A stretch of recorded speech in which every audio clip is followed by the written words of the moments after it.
Omako basoa obra leku berrira eramateko lehen fasean dago.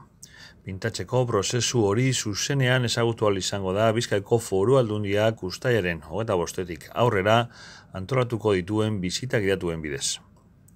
Omako basora sartu ahal izateko ezinbestekoa da aldez aurretik erreserba egitea 944-651-657 telefonoaren bidez. Bi bisita antolatuko dira, astelehenetik igandera goizeko 10:00 eta 12:00, aurtengo irailaren 11 arte.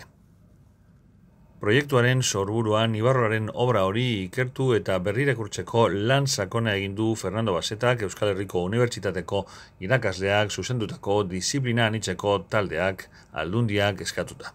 Agustin Ibarrola handiak hasieran izan eban ideia hori, atzeko mise hontan bolkatu. 33 multzo izango dira, 700 arbola baino gehiago erabiliko dira, eta seguru gagoz, elkarlan honegaz, orotariko eta disiplinarteko taldearekin, adituen laguntzarekin eta Bizkaiko Foru Aldundiko departamentu desberdinetako, zein unibertsitateko arlo desberdinetako adituen aholkularitzapean ere lortuko duguna polita eta ederra izango dela. Proiektuaren helburu nagusia Agustin Ibarrolaren sorkuntza artistikoari jarraipena ematea da eta ikuspegi osoagoa izateaz gain, aukera baliatu da hainbat alderditan jarduteko.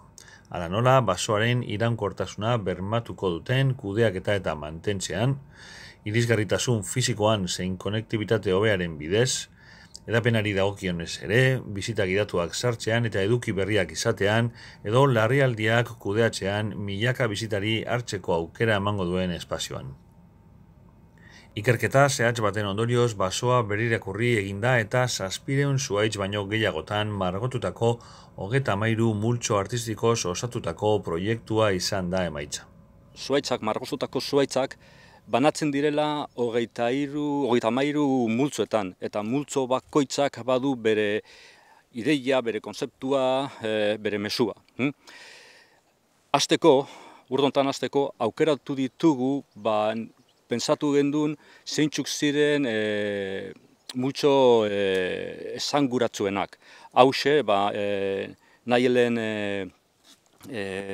Arkuiriz de Naiel, ze gero bebai musue, lerro horizontala, tximista, guzti hauek guk uste dugun bat direla, Omako basoa bisita egin dauenak buruan ukidana, ederto. Hauxe da, pixka bat ikusiko duzuna, prozedurare buruz edo, gero ikusiko duzue, erabiliko dugun onelako prozedura klasikoa edo, multzo guztiek badaukatela onelako punto perspektiba, eta punto perspektiba horretatikan, batek bestei laguntzen dio margosteko, zera multzoak edo margoa pintura nahiko altua die eta zuhaitz askotan banatu egiten direlako.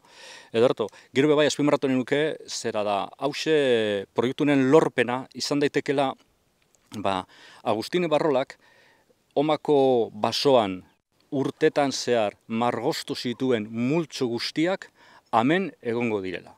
Zera, batzuk, zuhaitzek zaharrak zirela eta galdu ziren enbor batzuk, eta orduan osatu gabe geratu ziren.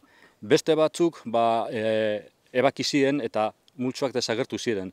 Eta Jose Ibarrolak eta Ibarrola familiak emandako informazioari esker lortu indugu berreskuratzea multzo guztiak. Ederto, eta hau da ikuste dela horren proiektunen lorpena bat. Sormen proiektua bi fasetan gauzatuko da. Lehenengoa 2022ko ekainaren amaieran hasi da eta urrian amaituko da lehen 14 multzoen leku aldaketarekin.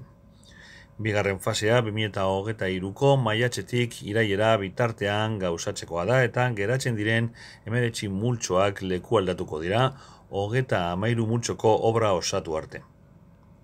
Margotze prozesuan pintura ez kaltegarria erabiltzen ari da eta artistak erabili zuen pintura mota bera bilatzeko ahalegina ere eginda.